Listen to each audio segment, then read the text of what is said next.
Bismillahirrahmanirrahim. Alhamdulillah. Wassalatu wassalamu ala ashrafil anbiya'i wal mursalin wa ala alihi wa sahbihi ajma'in. Distinguished faculty and leading personages at the Maldives National University, our distinguished guests, honored audience, Assalamu alaikum wa rahmatullahi wa barakatuh. Now that, ladies and gentlemen, is a traditional Maldivian beginning. Unfortunately, I'm not going to go at you in that tone. So I will keep changing ever so slowly. And I hope that I do not bore the living daylights out of you. Thank you for coming because, you see, it's the middle of a week, a working week, and it's lunchtime, middle of the day. So the fact that you've spared some time to come here is good enough. I'm grateful. So I hope I just, don't waste your time, basically. Two things I would ask you to do. One is, and this is very informal, if you find yourself getting bored out of your skulls, do me a favor. Give me 2 minutes. If at the end of the 2 minutes you still feel bored, believe me, I'm not going to hold you. You'll feel free to walk out. And why I say that is not because I can hold you. I mean, imagine me with my stick trying to get you. You'll be a memory by the time I reach that door. So that's why I'm not going to stop you. Nothing else. Okay?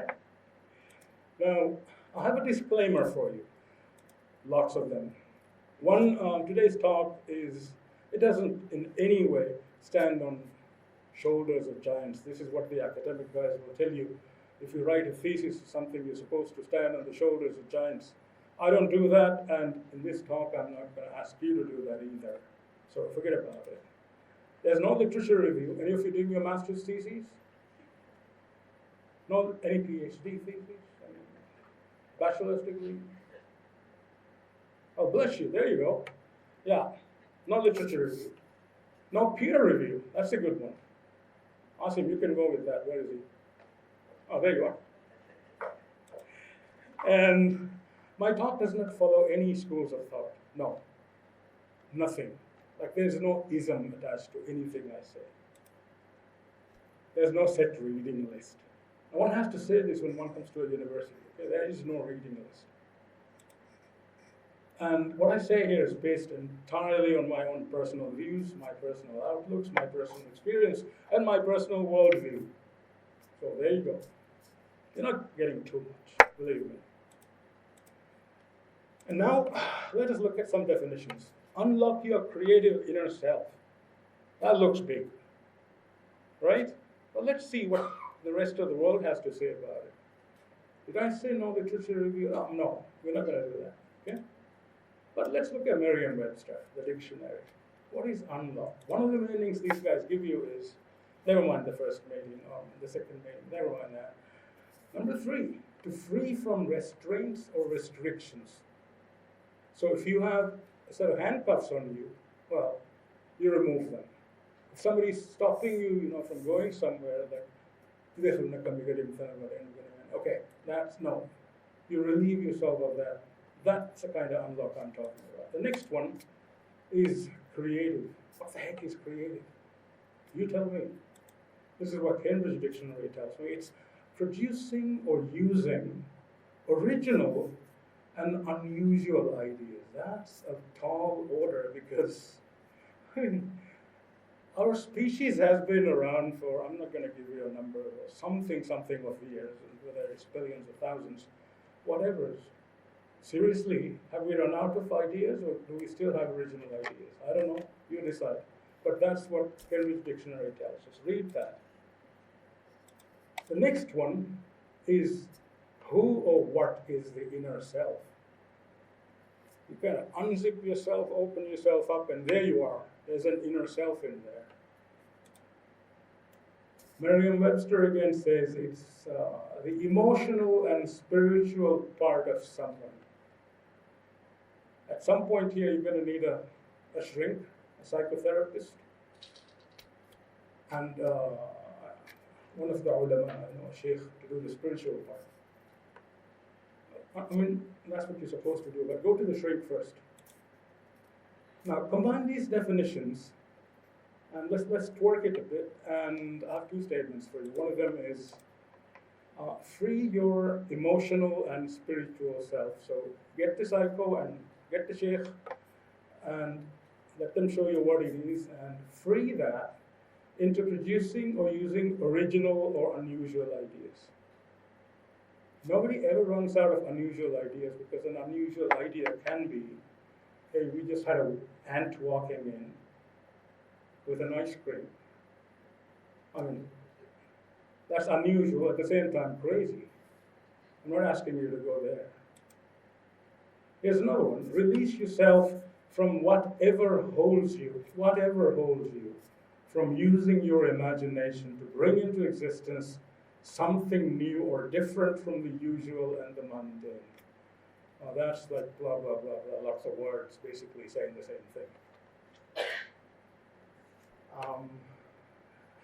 Those who are running the camera, be scared of this. Okay, that's the black screen. That means, look at me. Now, so exactly how do we unlock our creative inner selves? Easy. Just go out there and unlock. Is it that easy? You think? Can be. Let's see. First, there's the easy way. How many of you would like to find out what the easy way is? Can I see a show of hands? Oh, okay, that's like the majority. Sometimes things aren't that easy. Let's look at this. See, if you want to do anything easy these days, you ask Uncle Google. Nice guy. Okay, and some of you, no, not you. You're educators, not you. But some of us, we think that anything that comes out of the search engine is okay. That's a problem with the world today. A lot of our kids do that. They think, okay, Uncle Google says so, that's right. That's not Uncle Google. It's the stuff that Uncle Google dredges up from God knows where. That doesn't work sometimes. You get all sorts of nutcases out there. Right, so search engine, anything. But my special focus today will be on creative writing. I'm not going to talk to you about neurosurgery or something. I have to do this, creative writing. Now, and from no one particular source, let me give you an idea of what most experts will ask you to do, not the capital letter, experts will ask you to do, and in no particular order of importance. This is what you're supposed to do if you want to unlock your creative inner self or your creativity. Live your life in ways that help inspiration. So easy to say. Right? So don't sit there eating your bhajia in the morning, but live in ways that help inspiration. What does that mean? Go look for a halva somewhere and ask it. No, that's not how it works. Okay, this is the advice they give you. Go to bed and wake up at regular times. How many of you do this? How many of you kind of keep to a regular schedule? There you go. You see the professional hands are going up? Does that teach us a lesson? All the professionals raise their hands.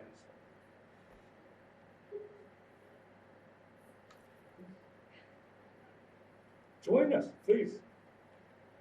You're sitting out there, it doesn't work. Please come and join us, sir. Right. Go to bed, wake up at regular times.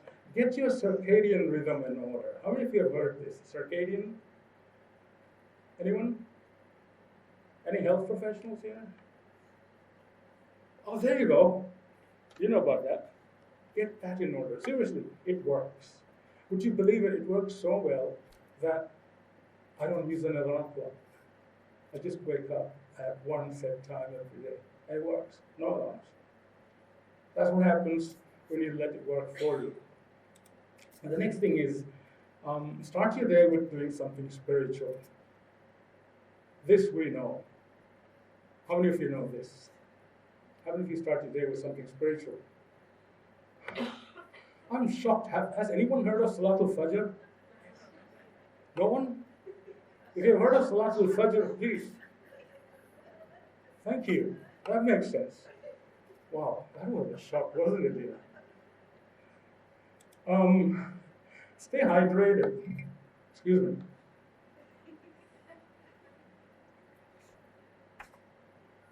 Practice what you preach. All right, but I needed that.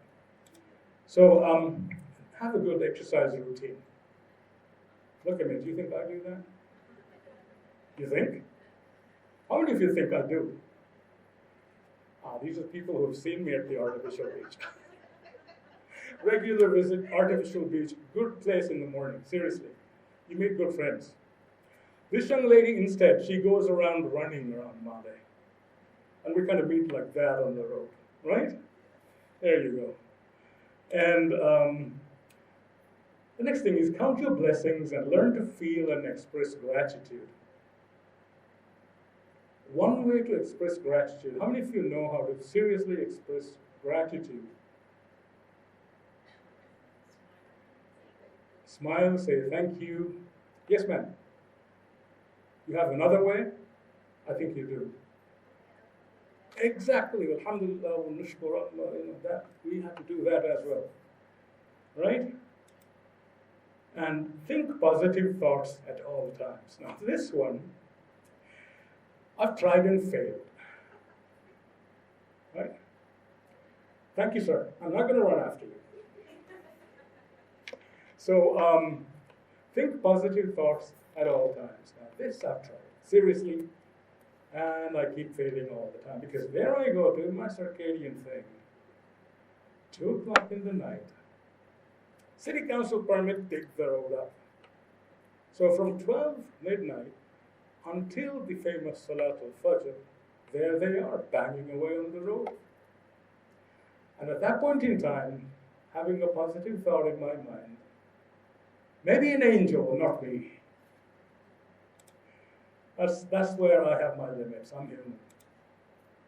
So this one is peculiar, but this is some advice people give you. This is what the experts tell you. Step outside your comfort zone. How many of you do this?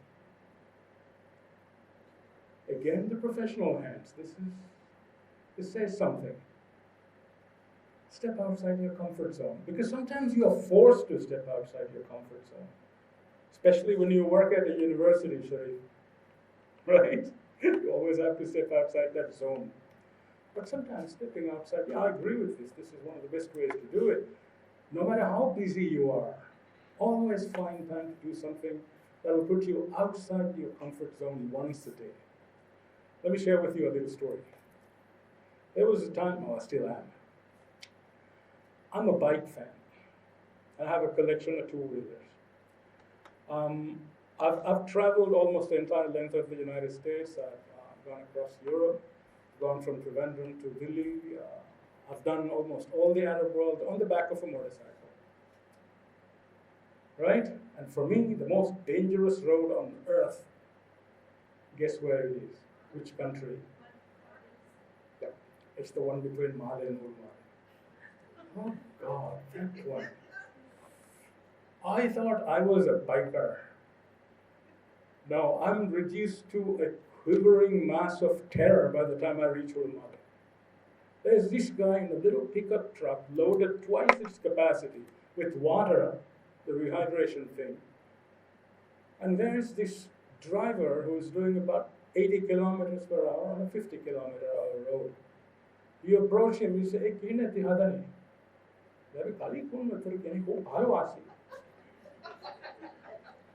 Right? Well, that is called stepping outside your comfort zone. So anytime any of you guys have no idea how to step outside your comfort zone, get a scooter, get on that road. You will be outside your comfort zone. Unless you're one of those guys doing 120K. Then you're making others step outside their comfort zones. Each way, you're okay. You're unlocking your creative self. Unless you're also unlocking your destructive self. And when you're well outside your comfort zone, this is what you're supposed to do. Mind you, you were there, right? Shivering the living daylights out of your comfort zone when you're supposed to observe, think, have ideas, and worse, note it down. So you're doing 120 on a scoopy, right? You have an idea, take out your notebook, let go of the handlebars, note it down, and crash into the nearest truck. If you listen to this, that's what happens. And here's another one. This one is in green for a purpose. Come Q&A, if anyone wants to ask anything about this, please do. Always read. Wonderful instruction. Read. Try and say it in Arabic, you'll see what I mean. Read, note, and display quotes by scholars who are not within easy home reach. If they're within home reach, don't quote them, okay? So always read, note, and display quotes by scholars who are not within easy reach. For example, Professor Peter Shickley of the University of Southern North Dakota at Hoople once said, PDQ Bach wrote the best of his waltz music in a slightly different time signature for that kind of reason. So, okay, do those quotations, you'll be fine. So they say. And from no one particular source, let me give you an idea of what most experts will ask you to do. It's this one. Push away your phone or your tab for a while every day. How many of you do this? Again, the experts. The rest are keeping very, very quiet. I know some babies who are like in their 40s who are still attached to their placentas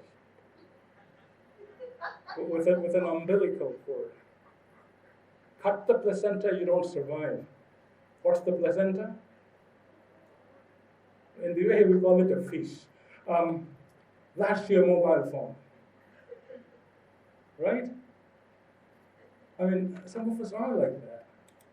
It's sad. And I like this one. You see, there's a problem here. Some of us have to do it because some of our government ministers, they blame you for not attending to a problem, saying, we Vibered it to you yesterday. First, there's so many things wrong with it. Viber is not part of the Rakuten, that company. It's not part of the Maldivian government. It's a private enterprise. It's not even set up in the Maldives. But then here is an organization which is holding you responsible for not staying on Viber 24/7. There's something seriously wrong with it. So please, push it away. Masalama. Bye-bye. I'm not going after you either. In more ways than one. Yes, this is a really good one. How many of you have heard this? Live in the moment. This time the professionals didn't do it. This time it's the guys out there. Live in the moment. I mean, all the shrinks tell you this, all the counselors tell you this. Live in the moment. Live in the moment. This is how you unlock your creative self, or unlock anything. This is a favorite of a certain type of motivational speaker. Live in the moment. They keep saying this. Anytime you get a motivational speaker, they go out there and say, live in the moment, guys. See, there's a problem. If you meet 100 persons and ask them individually for their own personal definitions of living in the moment, be prepared to write down 100 different reasons. Every single one of them will define it a different way. Some will say, forget the past, do not make plans for the future, just live in the moment. That's so beautiful because it reminds me of my friendly neighborhood cat. That thing doesn't know a past existed. It doesn't really give a heck what the future brings. It just lives in the moment. And I don't know what you guys want, but me personally, I really like that kitty cat, but please don't let me go meow on that one. Because I do worry a little sometimes about the future, and I seriously can't wipe the past. That's what a human being is. Memory has a meaning. However, if they mean that you must not dwell too much on your past, okay, don't dwell too much on your past, but keep it in memory. And you shouldn't worry too much about your future. And you must do your best. Right now, with what's available to you today, well, I'm ready to subscribe to that and find a good Maldivian expression for that. Does anyone know a good Maldivian expression for that kind of life?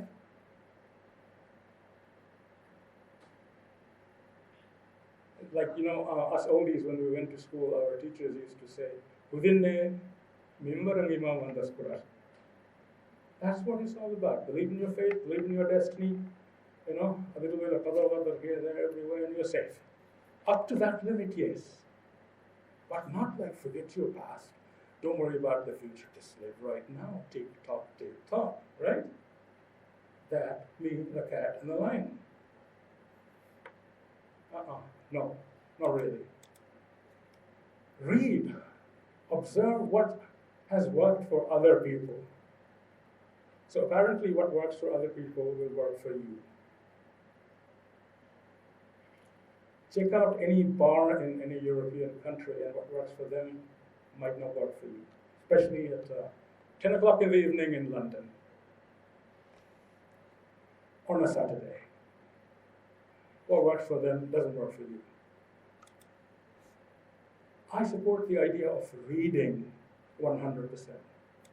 However, what worries me, what has worked for other people. This is what people tell you. Look at what others do.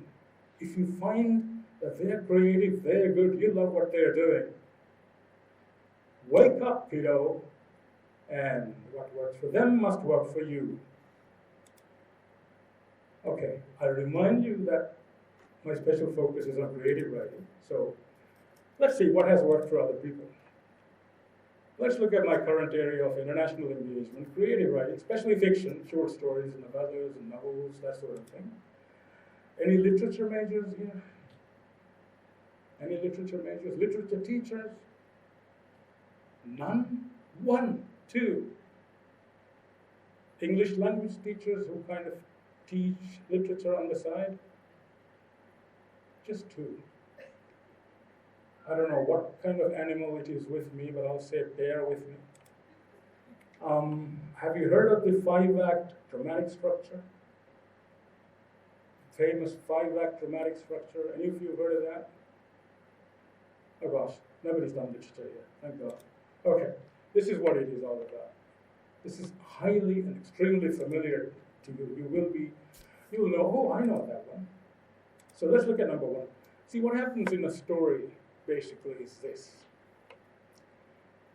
This is the exposition, stage one. This is called the exposition. So you set the time, the place, like not once upon a time, but say in, Indian time in the Maldives or something. And then set the place, Atirigafenda, for example, right? And then show the status quo, like Robert Browning's that poem, the larks on the wing, the snails on the thorn, God knows what else is where, all's right with the world, that thing, right? So that's the status quo as it should be. Then you introduce the main characters. And then, at this exposition, someone upsets the status quo, right? Shake it up a little bit, and that's usually the hero. And that obviously creates some kind of conflict. Think of Hindi movies, guys. Think of Hindi movies. There's a dad, and there's this girl, and she's rich, and there's this poor boy. And the poor guy is supposed to, accept the fact that he's poor, and the rich girl, she lives a rich girl's life, and everything's okay. The world's normal. Something happens. The hero can looks at the girl one day and sings a song on the road right behind her. Then here comes the build-up. So the action starts building up towards the inevitable climax. The hero usually faces many complications because now he's running after this lady, singing all sorts of songs with a huge orchestra behind him which you can't see, right? And a man who can't afford 2 square meals a day, he's suddenly in a beautiful car while he's chasing after the lady's car, right? Singing a song without ever going out of tune. That's where the complications begin. 3, this is where the climax is. You expected climax to be number 5. No, this is the climax. 3. Now the hero accepts the fact that he must face this conflict. He accepts the fact that he has to resolve this conflict. He acts. He starts getting things moving. How many of you have read this kind of story? See, this works. All these famous Hindi movies do that. All the Maldivian movies do that. All of the famous fiction here, this happens, right? It's always the same old setup. And then the resolution. This is the last fight. This is borrowed from the Hindi movie description in the Maldives, the Valtarada, right? And it's the same music in the background. And these guys fight, I mean, previously they had all sorts of weapons. They had poison, they had guns, they had poisonous snakes, they had black magic, everything. But no, problems get resolved with a fist fight, with a lot of bang bang dishum dishum in the background. It has to happen, right? So this is where the action kind of finally starts settling down, because one by one the bad guys fall down, right? And finally, this is the closure, where the conflict has been and is resolved, but more importantly, the status quo is restored. The poor guy accepts that he should live poor. The rich guy accepts that, he should be rich. In other words, the world as it is set up is okay. Learn to accept it.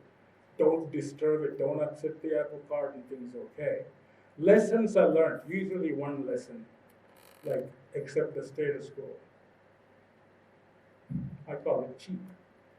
And very often a moral or morals are stated, covertly or overtly. Very often people read some of my short stories, especially Maldivians. They come back to me and they say, where's the lesson? Where's the moral? Unless a lesson is not there, apparently there's something wrong with the story. This is called the 5-act dramatic structure. But the amazing thing about this is this actually works. People buy this all the time, right? If you look at some of these hot seller authors, even in the West, this is what works. Believe it or not, even William Shakespeare is guilty of this. He's a classic 5-act man, right? And this is how it's supposed to be. This is what works for people. But I don't know how creative that is. Because beyond a point, you get jaded with it. There are 1,001 writers out there in 1 square kilometer in Sri Lanka who do this, and they sell. Believe me. As for their creativity, I don't know. I can't judge. Here we go. Right? Especially Pulp Fiction. But I'm sorry, I don't write like that. I do something else. There's a huge however with that, which is, how many of you here cannot ride a scooter? Cannot ride a scooter, not can. You get on a scooter, you fall. How many of you? Good heavens, you never tried. Can? You can't? You cannot? No scooters? Wow. Are you from the Maldives? You Maldivian? Okay. Accept you. And would you like to try doing this? See, no.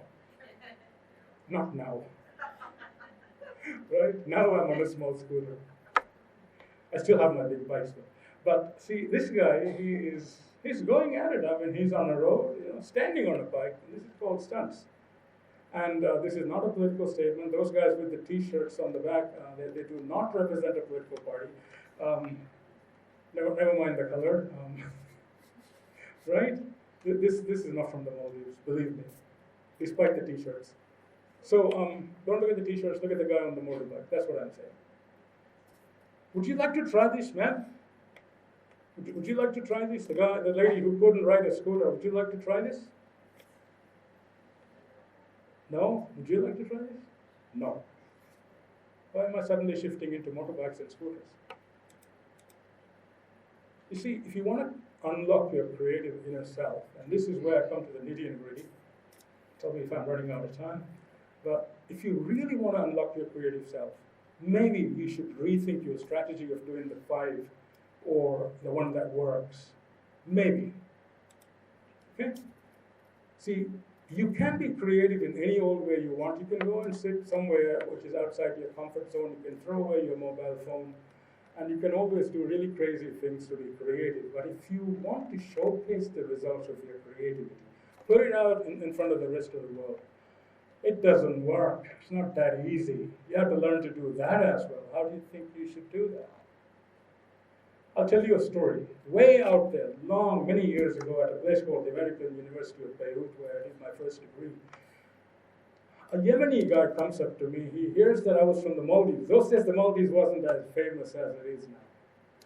He comes up to me and he says, Maldives? I said, yes. He says, you have Indians nuts, long trees, monkeys. Took me a while. I kept thinking, what the heck does this guy mean? Took me 2 days to figure it out. You know what he was trying to say? You see, in Arabic, a coconut is jozhin, which means the Indian nut. Not the Indian crazy nut, but the Indian nut, as in, let me see, maybe that. That's an almond. Okay, so it's an Indian nut, that's what they call it. But the funny thing is, in Arabic, the descriptor, the adjective, must always match the noun. If the noun is feminine, then the adjective has to be feminine. So the noun this time, the trees, is in plural. That's why the Indians. You have Indians, nuts, trees. I thought it was a list. Indians, nuts, trees. Not necessarily synonymous, but there you go. And the next one is even better, which is like tall snakes, many meters. You know that one. That means snakes many meters long. Tall snakes, many meters. Trip meter, odometer, ammeter, voltmeter, that sort of thing. But that's what he wanted to say. But what's the problem there? He wasn't communicating. He was just saying things. But bravo, kudos on the guy, because he was trying to express, but he didn't quite make it. What did he need to do? Go to English language class first, right? Creative, yes. Effort, yes. Bravery, 100%. Communication, no. So do not attempt to unlock your creativity or yourself before you acquire the proper keys to do so. Life lesson. Do not try those magic formulas on the internet, right? Like go to a crazy place, sit there, dream big, live in the moment. Don't try that. Don't try that first. Of course those things work, but there's a prerequisite, a definite prerequisite. Learn to ride the scooter first before you do the stunts, young lady, right? So when you're ready to begin, when you're ready to commit yourself to that, do the following. Go to school. You guys did, or do. Learn your chosen language well, and that includes the way. Get the grammar right. You have to, otherwise you come up with Indians, nuts, trees. And what are monkeys, by the way? Monkeys, that's his way of saying monkeys. Learn how to construct a simple sentence first, and then more complex sentences. Do that. Get the technology right, like you're teaching, subject, verb, object, that thing, right? Learn what a paragraph is, and how to construct one. Do you teach that? There you go. And once you get that, learn how to transition and combine paragraphs into a coherent article or story. You need to do that. These are the right tools for you to do that. In short, learn to follow all the rules, or you ain't going there. Once you know the rules, you can go and break them like crazy. By all means, begin by standing on the shoulders of giants. So believe me, you guys, when your professors or your lecturers tell you to do that, do your literature review, stand on the shoulders of giants, do that. That's the way to go, okay? That's the way to go. It sounds wrong, it sounds terrible, but there is no other way. Believe you me. You have to get the tools. Read, check out what works for others, right? And what does not. Start with the basics. But even that is only the beginning if you want to be in my game, creative writing. That's just the beginning. What I've just told you is what you need to do if you want to write a a bachelor's degree thesis. Right? So here we go. See, if you want to go into creative writing, these are things you need to do. Let me shock you. I'll go at you in two dimensions, one a horizontal one and then a vertical one as well. See, learn all you can about literary devices like similes, metaphors, analogies, alliterations, imagery, symbolism, personification, irony, paradox. Have I bored you enough? But that's a horizontal list. There's another one. Learn all you can about rhyme, about meter, about sense, about sound, about musicality. Good heavens, that's language too. Here's another one. Learn all you can about characters, characterization, stock characters, character development. That list goes on as well, horizontally. Do that. Learn all you can about plots, counterplots, plot twists. So that list also goes on and on and on, right? Learn all you can about setting, about atmosphere, about color.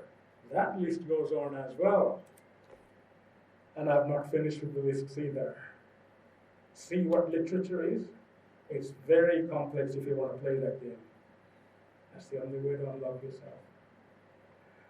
Reality check, guys. Reality check, okay?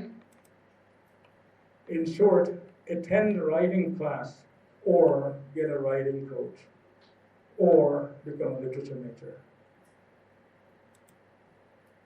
Learn and practice until, and this is what moves the world, until you are confident enough.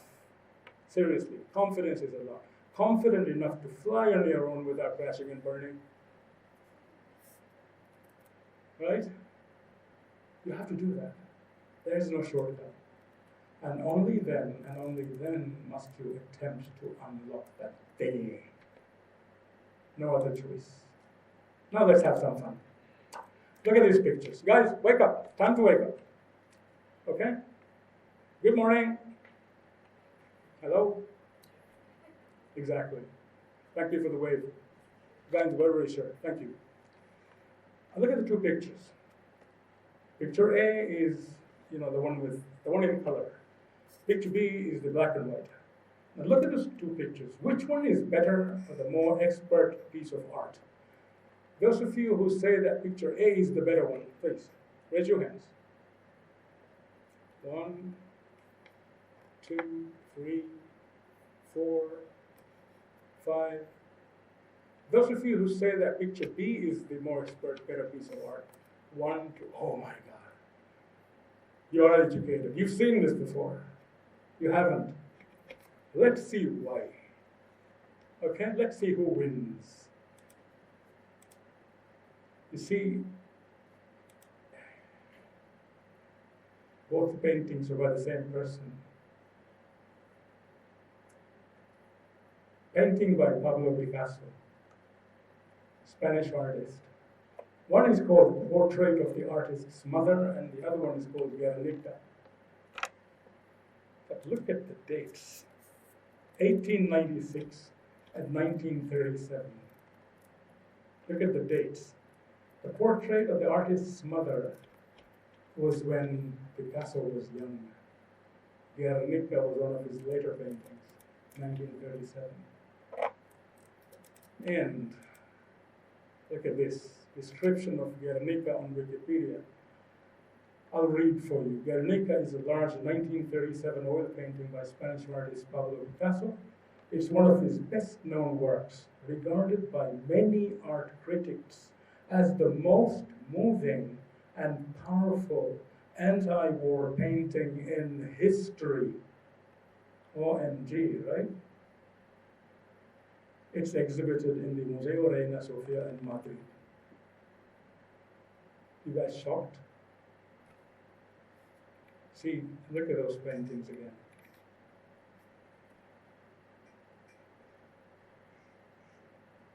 What does this tell us? Pablo Picasso went to art school. He taught himself all the perfect classic techniques of drawing and painting and coloring. And he did this portrait of his mother. It's exquisite, it's beautiful. Look at the lace on the woman's dress. I mean, isn't that beautiful? But people who are used to classical art, people who say that art should be, like something out of a camera, they'll say that Guernica is horrid, it's terrible, it's like a child's work. But there's so many people who disagree. So that's his masterpiece. And this is a guy who knows how to do everything right, and still he steps outside his comfort zone, way out of his comfort zone, and he does Guernica, and it becomes, according to art critics, one of the best, if not the best, paintings of the century. That should tell us something. Don't you think? We've got to do the basic work first. Now, let me do this.